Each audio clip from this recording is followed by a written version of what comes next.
Hello and welcome to my channel.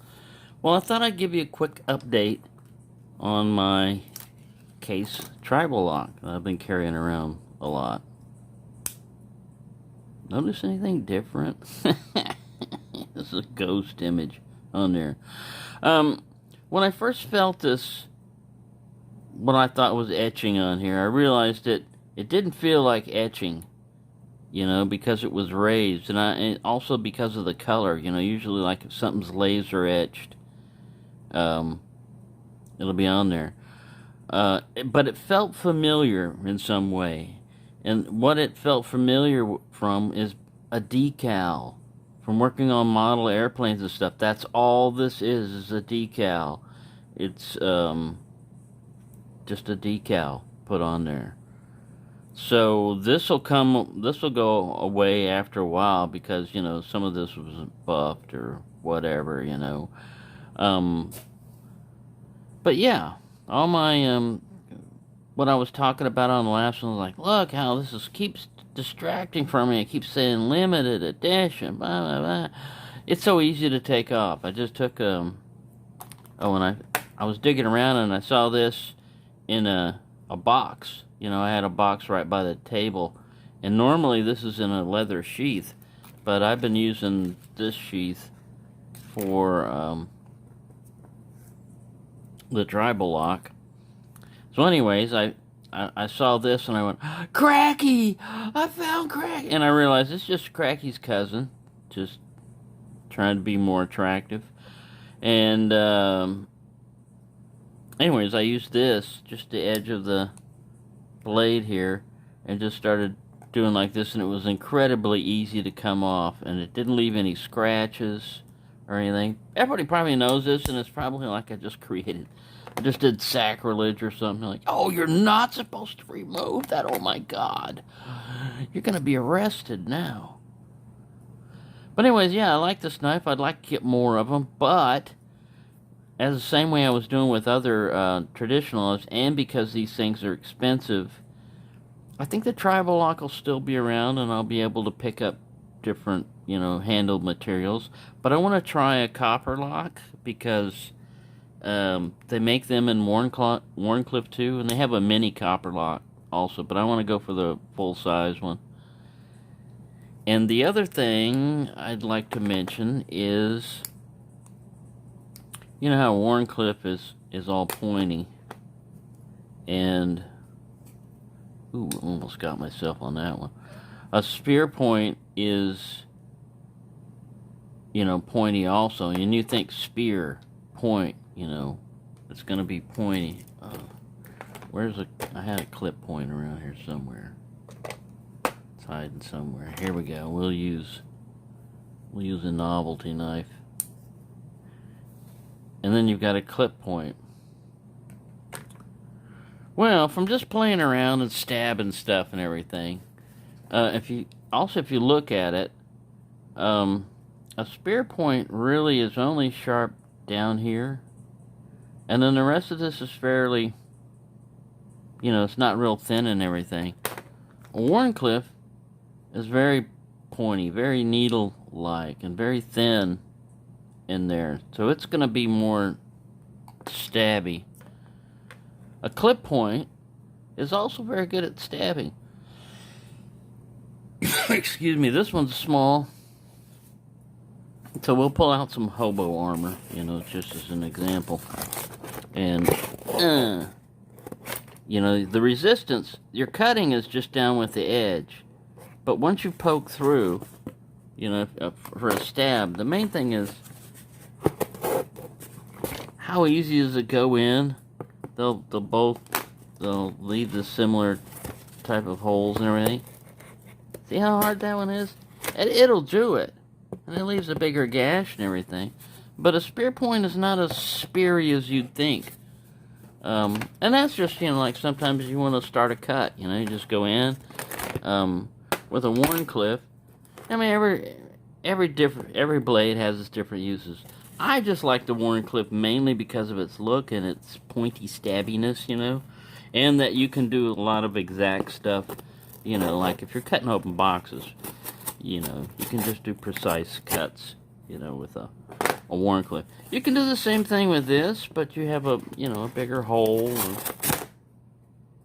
you know, a wider cut. And let's go with this guy. We'll use a pre-existing hole for him. It's even a novelty knife, but you've got to do more sawing with. I haven't sharpened this one at all. You have to do more sawing. You can get your cut done. But anyway, I was just thinking about that, you know, because I thought, man, I wish this. I'm gonna be glad when this scrapes off, because it felt raised up too, you know, instead of etched in. So I didn't realize that was just a decal, but now I know, and now you know.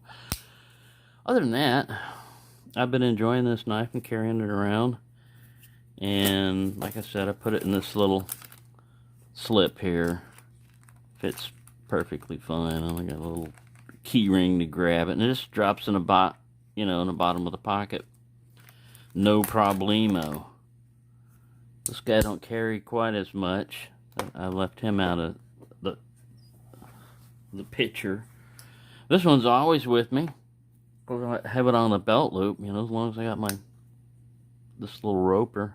I use it for a lot of cutting stuff, and it just carries real easily on a belt loop like that. That's wide enough that it doesn't pull on the belt loop, and this is long enough and flat enough down here that it doesn't affect it. Got something on my hand down there. Hand model violation. Yeah, but anyways, I thought I'd let you know that about the copper locks. I mean tribal locks, and that my next case, I like also the flatness of it. You know, it's not real wide, so if you do a pinch grip, the width of the thing, it's just, overall, I'm happy with it. It's done just a new knife happiness. I know that is part of it. You get a new knife, no matter what it is, you're all like, wee, wee, look at this, wee. But, yeah, after a while, some of the newness wears off to a certain extent. And that's why I try to rotate knives in my carry, because, yeah, you can, just like Wharncliffe is a specialized thing, shape and everything.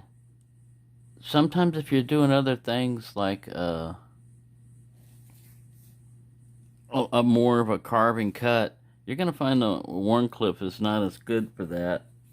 Whereas if you had a drop point or a clip point, you'd have some more of that curvature. And if all you have to do really on that situation is if you've got one design that you might think might be a limitation, carry another knife, you know, with a different blade. That's what a lot of these multi-blade things, that was the reason for coming about, you know, like this is a razor blade. This is why this is blunt here originally, so that you could like maybe pull it open one hand. This isn't in particular a one-handed knife, but you know, you've got your razor blade with your specialized blade, thin blade, you know, for shaving hair, and you know what you would use a razor blade for, and then a little bit more sturdy pen blade for, you know, sharpening up, you know, your pens, making a quill, or something you want to point with.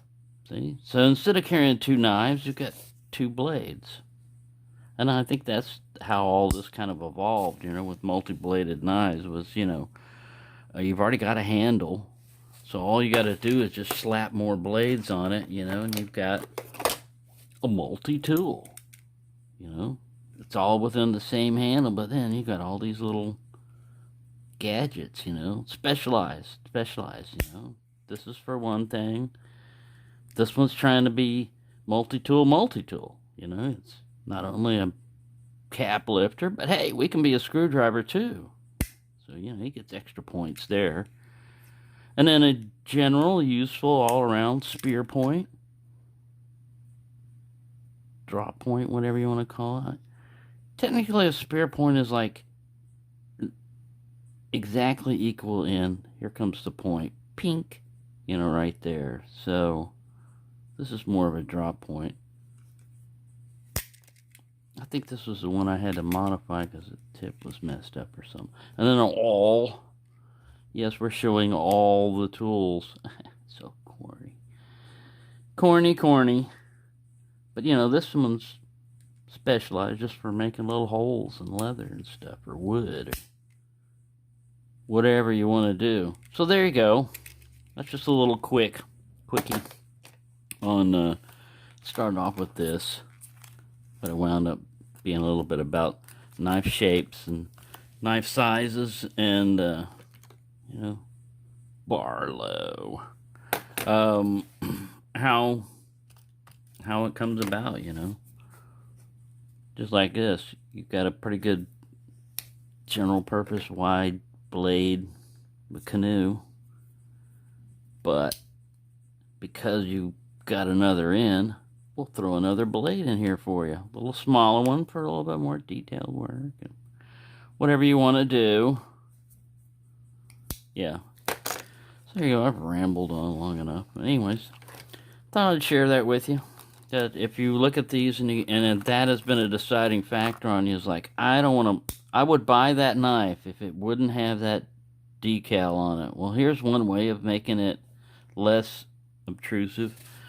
And like those, if you buy a mattress, you know, under penalty of law, do not remove this tag. So yeah, I violated some unwritten case law. Voided my warranty or whatever. You know, oh my God, you've modified it. No, it just fell off, really. It was real humid and it just fell off magically.